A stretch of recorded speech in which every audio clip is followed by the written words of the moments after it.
嗱，其實間接上咧，而家亞伯拉罕嗰個旅程，其實佢就係將佢嗰個信心嘅歷程咧就寫低嘅。以後嘅你話嗰啲先知又好，就算主耶穌基督都好，到新約時代到今日嘅基督徒咧，其實我哋都係對照翻亞伯拉罕嗰個旅程係啦。咁當然其實加埋創世記頭嗰幾章，加埋一路去到亞伯拉罕啦嚇。其實佢哋將嗰個佢哋實踐跟上帝嘅信心就將呢個旅程寫低落嚟，所以咧佢呢個旅程係好寶貴嘅。咁你發現後人咧都係跟住佢咁樣走，都係得出同一結論嘅喎，係啦。咁過咗幾千年啦，咁所以咧點解我花咁多時間同大家分享咧？就係因為大家可能對聖經唔係太熟悉，係啦。咁同我當初一模一樣，都係一個無知嘅人即係睇。即係我每隻字都知佢講乜，但係睇完之後就唔知要同我講，即係我就唔知佢噏乜嘅喎。係啦，咁到我開始明白點睇聖經之後，先發現裏邊嘅寶貴咁所以咧就都係提點式即係將我見到嘅寶藏就同大家分享下。嗱，今日咧就係又係同亞伯拉罕個旅程係啦。咁今日咧就係。即係一個都幾重要嘅階段係啦，就係咩咧？佢個仔要出世啦。好啦，咁咧就重溫一溫之前發生過啲咩事，咁等大家知道點解呢個係咁重要咯。係啦，嗱，上次咧就講到就係神人亞伯拉罕都有盲點嘅，係啦。咁上次嘅重點咧，即係話。信主同唔信主咧，大家都有盲點，咁就可能信主嘅盲點就細啲，未信主嘅盲點就大啲，係啦。咁我哋信主咧，其中一個目的係咩咧？就係信而跟啊嘛，係嘛？咁信而跟嘅話咧，上帝就有機會提醒我哋，你都有盲點噃咁樣。嗱，亞伯拉罕咧就係喺呢一笪地方。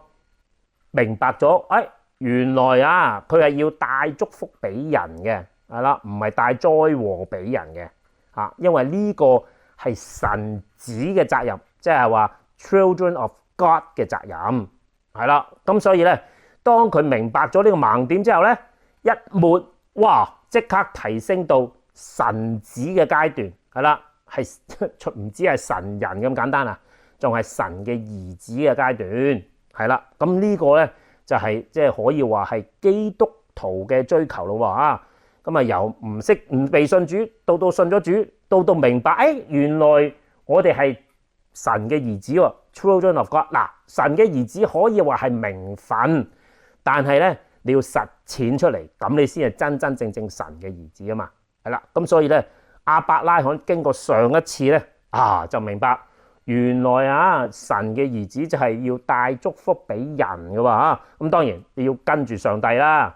嗱，對於亞伯拉罕嚟講咧，今次咧就係佢嘅即係一個好即係點嘅 epic即係一個 climax 嚟噶啦。佢爬到即係個山嘅都算係最高峰噶啦，仲未最高噶去到呢度咧，佢終於生咗個仔出嚟咯喎，係啦。咁而家咧我就讀一讀俾大家聽即係8節嘅啫，好快咁21章1至8節係啦。咁究竟佢祝福咗亞比米勒之後咁發生咩事咧？咁樣就係呢度啦。咁就話耶和華咧就按住先前嘅話眷顧撒拉喎，咁就便照他所說嘅給撒拉成就。咁就當亞伯拉罕年老嘅時候咧，撒拉咧就懷了孕到了上帝所說嘅日期，就給亞伯拉罕生了一個仔。咁就亞伯拉罕咧就給撒拉所生嘅兒子就起名叫以撒。咁以撒生下來第8日咧，亞伯拉罕就照住上帝嘅吩咐咧，就給以撒就行了割禮咁他嘅兒子以撒生嘅時候咧，亞伯拉罕就100歲，咁就沙拉就説啦：哇！上帝就使我喜笑啊！凡聽見的必與我一同喜笑。又説：誰能預先對亞伯拉罕説撒拉要乳養嬰孩呢？因為在他年老嘅時候，我給他生了一個兒子啊！咁就孩子嘅漸長喎，就斷了奶。以撒斷奶嘅日子咧，亞伯拉罕就設擺豐盛嘅筵席。當時撒拉咧就看見埃及人夏甲給亞伯拉罕所生的兒子戲笑。好嗱，咁通常咧應該咧就啲人就會覺得第8節咧就係尾嚟嘅，咁我就加埋第9節，咁咧因為裏邊咧有一個共同嘅字係啦，就貫穿咗啲9節經文嘅，咁一陣間我再講。OK， 好，咁咧嗱，咁好快啦，咁同大家喺啲細節嘅經文嘅細節就同大家提一提，係啦，咁提完之後就講就深入少少再講究竟佢有咩意思咧咁樣。好啦，咁第一節就話耶和華先前嘅話眷顧沙拉喎。嗱，如果你記得咧，應該係2、3章之前，唔係話即係耶和華即係向亞伯拉罕顯現嗰時，咪有3個人嘅係咪咁嗰一次就我有冇提過就係佢似乎唔係嚟揾亞伯拉罕嘅喎，係啦，其實佢哋嗰3個其實係嚟揾沙拉，話俾佢聽咧，下年呢個時候咧，佢就要生以撒啦。因為點解我話當時我已經講話同沙拉講咧？因為佢一早再之前咧已經同亞伯拉罕講，就話已經係要即係佢下年呢個大概呢個時候就會有個仔噶啦。咁當時我咪提過亞伯拉罕有咩反應佢喺度笑唔係啊嘛？我咁老你仲話我會生仔喺度唔知係恥笑自己定係恥笑上帝啦？即係佢唔信啊嘛咁其實呢一句咧就擺到明啦，證明咗咧其實嗰一次咧其實佢哋係去揾沙拉嘅，佢唔係揾亞伯拉罕。咦？係嗰次係特登去揾沙拉嘅。好啦，咁真係啦，照佢話啦就成就咯咁就以撒就出生咯咁就記得佢話當時下年呢個時候，即係話其實懷胎10月啦，咁即係俾佢走盞幾多個月，咁其實係大概1年前嘅，係啦，咁即係話之後發生嘅事同亞比米勒嘅事都係喺呢一年發生嘅噃，係啦，咁即係提一提大家，因為咧呢度都係有一個重點嘅。好啦，咁繼續啦，咁就以撒個名咧係上帝俾嘅噃。係啦，上帝叫即係話你將要即係生一個兒子你叫佢做以撒啦咁樣。記得以撒呢個字Isaac 啦原文咧其實代表咧就笑咁解嘅，笑係啦。咁咧咁上次我就講過啦，以撒呢個名咧就即係十分有意思即係上帝咧真唔知係同亞伯拉罕開玩笑定係即係咁啱得咁巧啦咁就而家你見到咧，咁生咗出嚟，大家都開心，梗係會笑啦，係嘛？哈哈哈哈咁開心笑啦，係咪咁但係記唔記得係當時上帝幫佢個仔起名做以撒嗰陣時，亞伯拉罕喺度暗笑咁上次我提過就係其實以撒呢個名咧，咁當然笑梗係開心噶啦，咁但係其實佢背後有另外一個原因就係喂，你好似係笑緊我你喺度笑緊上帝係啦，咁所以咧佢個仔個名咧，哇真係有意思。當你一叫以撒嗰陣時，究竟你係開心笑定係你喺度恥笑咧？係咪？去到而家啦，真真正正以撒出世啦，咁你先知原來係真㗎咁樣係啦。咁所以咧喺佢生咗出嚟啦，咁啊莎拉梗係笑到見牙唔見眼啦。唔好話莎拉啊，就算亞伯拉罕都係啦，係咪？咁而聖經咧好奇妙咁特登加咗句，係啦，就話當時亞伯拉罕100歲，係啦，咁就計翻咧，其實莎拉嗰時都有90歲噶咯喎。咁啊，其實90歲嘅婦人咧，就即係基本上都冇乜可能生到細路噶啦。咁呢個擺明係神蹟嚟噶啦，唔使講啊。咁啊，莎拉講嗰番説話咧，其實我冇估錯咧，佢應該係一個好似一首歌咁樣，係詩嚟嘅。佢不斷就話：上帝就話令我喜笑啊！邊個同我聽見都一齊喜笑，係啦。咁啊，再加咗句就話：邊個可以講得出啊？亞伯拉罕啊，即係咁嘅年歲啊，預先講定佢會生個仔咧咁樣。嗱，咁喺莎拉呢個即係從心而發嘅呢一番説話裏邊咧，嗱呢一個咧就係莎拉嘅上帝時刻啦，即係 God's moment， 即係話佢喺突然間啊，喺呢一個咁樣嘅環境下，佢見得到上帝嘅作為。嗱，咁當然即係如果你一個上咗年紀嘅太太啊，生咗個仔係啦，即係已經係好矜貴嘅啦嚇。咁喺一般嘅人啊，即係冇乜點樣諗嘅話，哇！咁你真係好彩啦，好運啦咁樣嚇。咁但係喺莎拉嘅角度啊，呢件事就絕對唔尋常啊。係啦，咁第一就係一個咁年老嘅老人家係嘛啊，即係兩個都老啦嚇，生到細路呢個已經唔簡單，呢個係第一個唔簡單啊。第二就係預先講定嘅噃啊，咁所以咧更加嗰個機，如果你用機率嚟講咧，就更加低啦，冇乜可能啦嘛，係啦，年老預先講係啦，咁啊再加埋後邊話斷奶喎啊，斷奶嗱當然啦，咁啊再講翻先，佢之前第8日就要割禮啦，咁呢個係之前啊，即係上帝要佢成個家族嘅其中一個要求嚟嘅，你一定要行割禮係啦，咁啊上次提過啦，亦都係提醒嘅子孫唔好亂咁出邊搞震啊，係嘛？亦都係每一次去廁所都會記得上帝嘅囑訓係嘛嚇咁樣。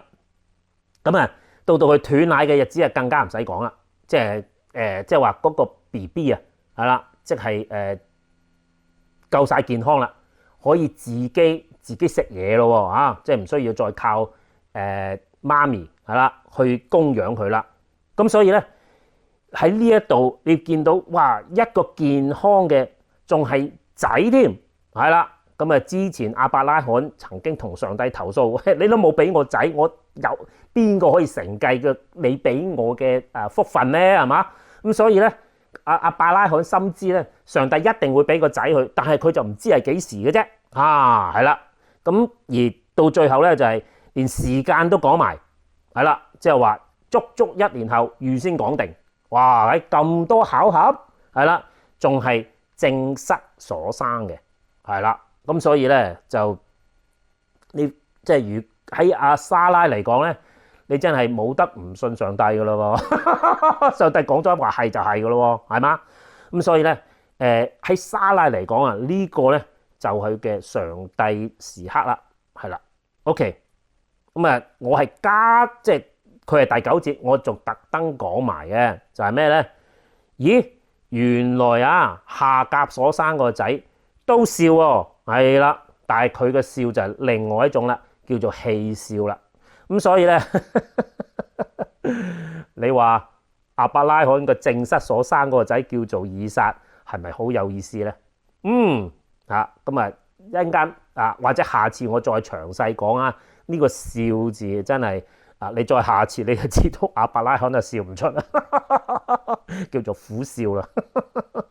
啊，好，咁而家就同大家提一提，好啦，咁啊，即係同我啲地球人啊，咁啊有乜嘢關係咧？咁樣啊，嗱，其實喺呢個故事裏邊咧，表達出一個幾重要嘅信息嘅，就係我哋所謂對上帝嘅信心啊，係啦，嗱，對上帝個信心啊，即係我哋唔係盲信噶噃啊，即係唔係話即係上帝講你就信啊咁樣。咁當然啦，上帝如果你明白嗰個真係上帝講嘅，咁梗係信啦，唔使講啦。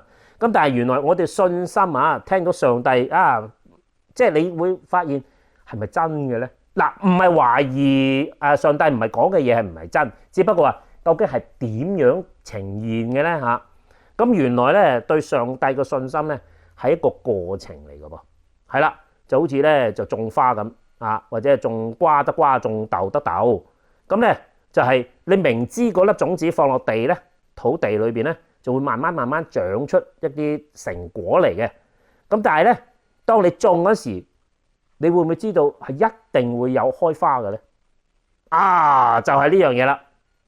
如果你信，你會不斷去淋水施肥，到最後佢真係長咗個瓜出嚟啊，或者菜又好啊，或者係蘋果又好，咩嘢都好啊，變成一個果嘅時候，你就知道哦，原來上帝同我一早講嗰時，就好似預先話定俾我聽一粒種子。佢話呢粒種子咧，最後會變果嘅。係啦，如果你對上帝有信心嘅話咧，去栽培啊，即係上帝俾你嘅嘢咧，佢就慢慢結果子噶嘞噃。係啦，嗱呢個信心咧就好似種花嘅過程啊，好相似嘅。係啦，咁所以咧，創世記嘅第一章咪就係講花園嘅咯，係嘛？好啦，咁而家我哋睇翻啦，亞伯拉罕同莎拉呢個過程，佢個信心種子係點樣種出嚟嘅啦？嗱，如果記得嘅話咧，喺創世記我冇記錯係11章嗰時，佢提起亞伯拉罕呢個家嗰陣時候咧，佢講到有亞伯拉罕啦，又講到佢妻子撒萊啦，但係咧喺嗰度加咗一句嘅，如果你留心，係話撒萊嗰時係唔能夠孕育小孩嘅噃嚇。咁亦都證明咗其實亞伯拉罕身體係冇問題嘅嚇，因為咧佢同夏甲就真係生咗個仔。咁真正生唔到仔嗰個係撒萊喎啊！嗱喺嗰度咧，上帝一早已經伏咗筆，話咗俾我哋聽咧，佢係上帝要佢生唔到仔嘅啊！好啦，咁你要諗啦，究竟點解上帝唔一早就叫撒萊就生個仔出嚟咧？啊，呢度大家就要留心啦。好啦，咁好快咁樣同大家重溫就係亞伯拉罕個旅程咧，就係大概佢75歲咧就由哈蘭就出咗嚟，係啦。咁實質上咧喺聖經講咧，其實原來佢喺吾珥啊跟住佢老豆出吾珥嗰時已經係上帝嘅呼召佢出嚟嘅啦。咁但係咧，其實佢就呼召佢爹哋啦，咁佢爹哋就去到哈蘭之後就停咗，上帝繼續呼召，咁就亞伯拉罕就終於嚟到即係巴勒斯坦地，即係今日嘅以色列噶咯喎。咁咧佢係咁樣跟住上帝走嘅，咁亦都記得啦就佢上次就即係因為饑荒咧就走咗去埃及。實質上咧，其實佢唔走去埃及都得嘅因為佢少咗信心啊。佢就走咗落埃及，係啦，咁就帶咗個災禍俾法老。嗱，咁而家你要記得咯，法老其實想捉佢老婆噶啦咁當然亦都係上帝出手救翻佢老婆嘅。嗱，而家你明白點解上帝唔俾莎拉有孩子啦？就因為上帝一定要證明係啦，你亞伯拉罕呢個仔係完完全全屬於你嘅因為擺明係喺你神蹟冇人即係傷害過佢哋中間而得出一個孩子出嚟，係啦。咁所以其實上帝要莎拉生唔到仔咧，其實係要保護呢個家族，等佢呢個家族係純純正正嘅，係人都知呢個仔係上帝俾亞伯拉罕同撒萊嘅。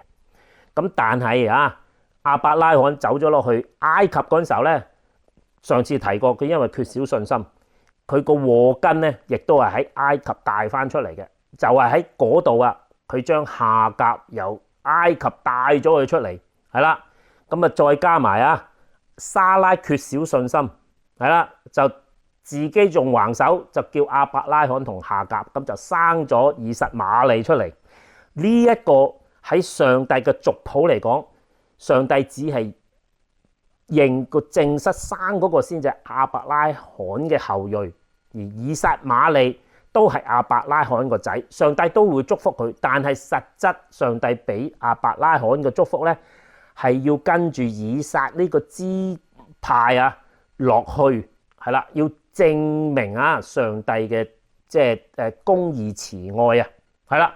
咁所以咧，亞伯拉罕經過咁多嘅歲月，仲有要打埋仗啊，仲要啊即係又要經過亞比米勒呢個階段，到最後亞伯拉罕嘅信心就結果子咯，係啦。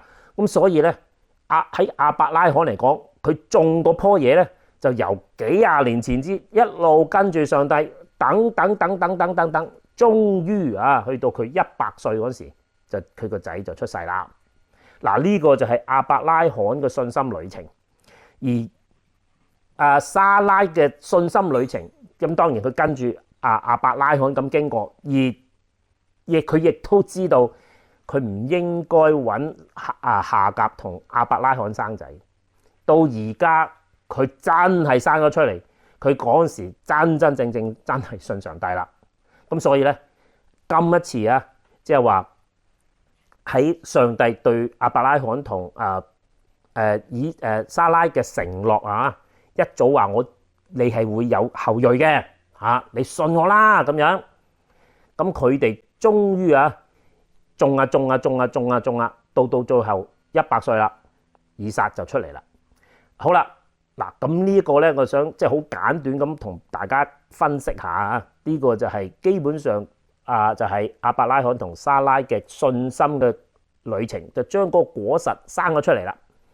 好，咁就嗱呢啲就如果你話信主信係基督徒咧，你就一定會知道我講乜。好啦，咁如果你係未信主嘅話咧，究竟呢個故事同我哋有咩意思咧？嗱，其實呢個信心旅程咧，你會發現就係你個心啊，每個人都有啲心願噶嘛，個心想要一樣嘢，同亞伯拉罕一模一樣。